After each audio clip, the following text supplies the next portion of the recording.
dear beloved, Boss Mike Cervera.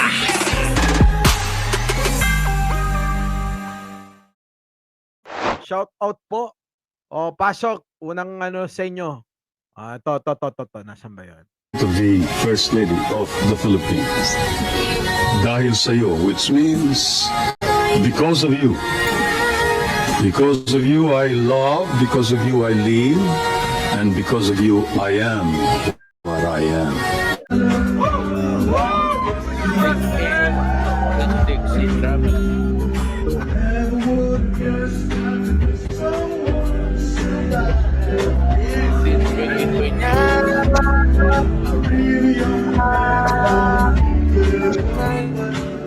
O yun, no?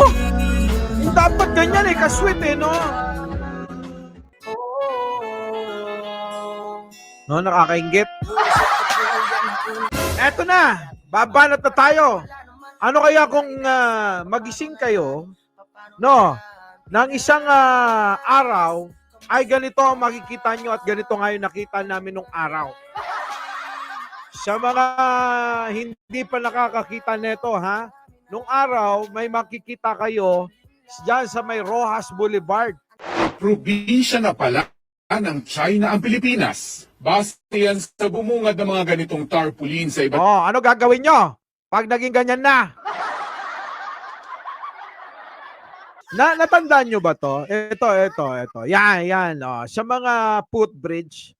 Oo, ito kasi nakita ko ito. Alam nyo kung saan? Oo, ha, nakita ko to personal. Nakita ko dyan sa may Rojas Boulevard, mga kababayan. Noong panahon ito ni Digong. Ito pala yun. Na parang siguro pinapasikatan ni Digong ang mga incheck. Oo, noong panahon niya.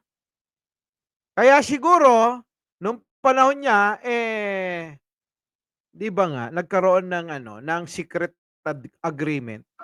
Baka kasama yan sa pagpapasikat niya. Di ba? Noong panahon ni Digong, ha? Oh, sino nakakatanda neto? Ewan ko, ako nga magkakasing edad tayo. Kasi nung panahon ni Digong, oo, binata ako nun. Diba? Oo, pa-charming sa Chinese wonton. Oo. Diba? Alina Ayaay. Kayo ba? Naabutan nyo ba to? Kasi abot na abot ko yan eh. Oo. Nung kabataan ko, nakikita ko yan. Diyan, sa may sa may Rojas Boulevard, malapit sa US Embassy. Oo, mga kababayan. Diyan niya sinabit-sabit ito. At sa kung hindi ako nagkakamali, pati sa EDSA. Nung panahon ni Digong. Yan yun lakihan ko nga, baka hindi nyo lang nakikita. Ayan welcome to the Philippines, province of China. Nagkalat yan. Alam nyo, halos walang makabatikos dyan. At walang mga vlogger noon ang nagtangka para yaan ay tulig siyain. Abay, malupit. Hindi pa tayo vlogger nun eh. Hindi pa tayo nagbablog, hindi pa tayo kumukuda.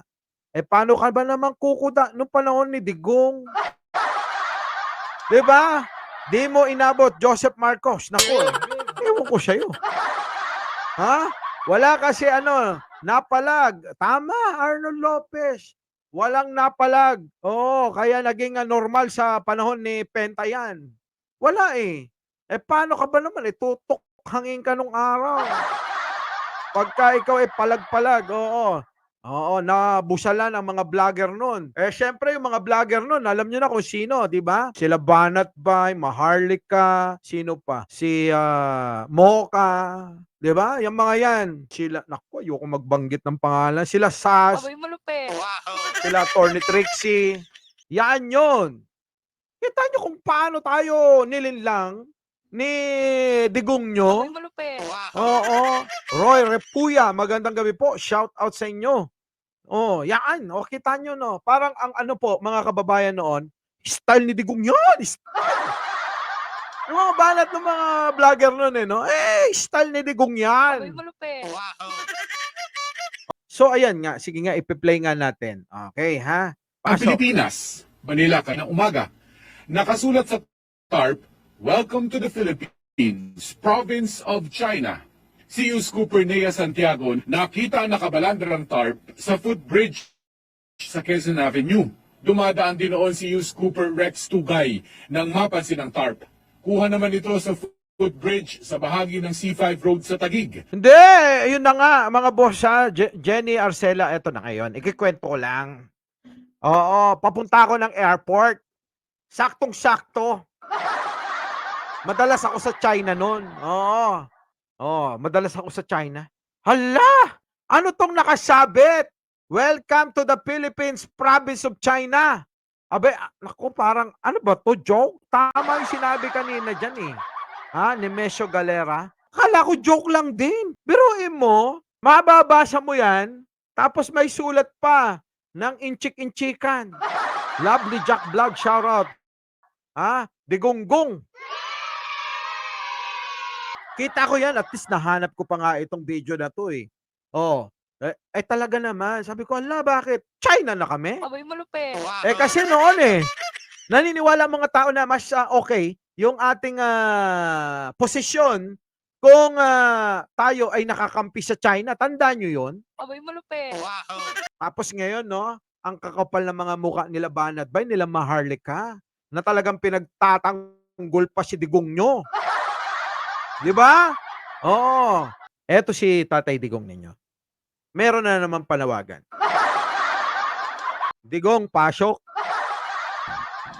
Kung isog ka para sa bayan, defend the flag, the Constitution, and attend peace rally to show your anger.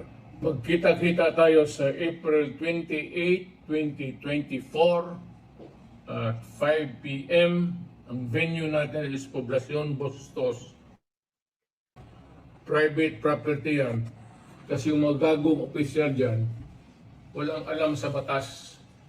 At idemanda namin sila. Sigurado yan. Violation of the constitutional right of persons to peaceably assemble for a redress of grievance. Mabigat yan. Mabigat daw yung kaso. Ayan si Digong. Oo, si Digong. Hirap na yung itsura. Tignan nyo naman. Tignan nyo. Siya pa. Digong, ha? See? Lakihan natin, Digong, ha? Huwag ka magagalit. Abay malupit. Pansin nyo ba? Ha? Oo. Pansin nyo ba? Eto mga kababayan, sinasabi niya rito, magkita-kita daw kayo. Kayo lang, hindi ako kasama. Litan natin, Boss Mike. Oo, ha? Magkita-kita daw kayo sa Bulacan, sa Bustos. Bukas yata yun. Cheers, cheers. Eto na nga. Si Digong, nagaanyaya. Kamakailan nga ay hindi nga ito binigyan ng permit ng mga opisyales dyan sa may Bulacan, na binintang pa nga ito kay Pangulong Bongbong Marcos, na wala namang kinalaman ang Pangulo kahit ako mismo nagtanong. Oy, bakit nyo naman hindi binigyan itong sila Digong ng kanilang permiso para makapag-rally dyan sa may Bulacan? Ay wala naman daw kinalaman sila doon. 'Di ba? Dahil kung ano man yung kagustuhan ng lungsod o ng probinsya ng Bulacan, walang magagawa ang Pangulong Bongbong Marcos doon. 'Di ba? So ngayon, dahil nga daw hindi sila binigyan, ang kanilang kinontak siguro na meron silang kaibigan diyan, Lene Arceo, kinontak nila yung kaibigan nila at doon siya bakanting lote o parking lot na lang sila magsasagawa ng kanilang prayer rally daw. Abay malupit. Prayer rally na walang ginawa kundi magmura ng magmura. Siyempre, asahan nyo na kung gusto ninyong makarinig ng pambabatikos at pambabalahura sa gobyernong ito, umattend kayo dyan sa Bulacan sa amin. So ngayon, eto na nga, nagbabanta si Digong. Magdidemanda Abay malupit. Magdidemanda sa mga opisyalis dyan sa Bulacan. Lagot kayo dyan. Malupit. Di ba? Oo. Lagot si Fernando. Abay malupit. Dam Fernando. Yari ka. Abay malupit. Yari ka. Oh, kay Digong. Naku, Digong. Oh, abangan nyo pulburong video bukas. Malupit. Kung isog ka para sa bayan, defend the flag, the Constitution, and attend peace rally to show your anger. Magkita-kita tayo sa April 28, 2024 at 5 p.m. Ang venue natin is Poblacion Bustos. Private property yan. Kasi yung mga gagong opisyal dyan, walang alam sa batas. At idemanda namin sila. Sigurado yan. Violation of the constitutional right of persons to peaceably assemble for a redress of grievance. Mabigat yan. Oh. Sigurado daw yan, ididemanda na.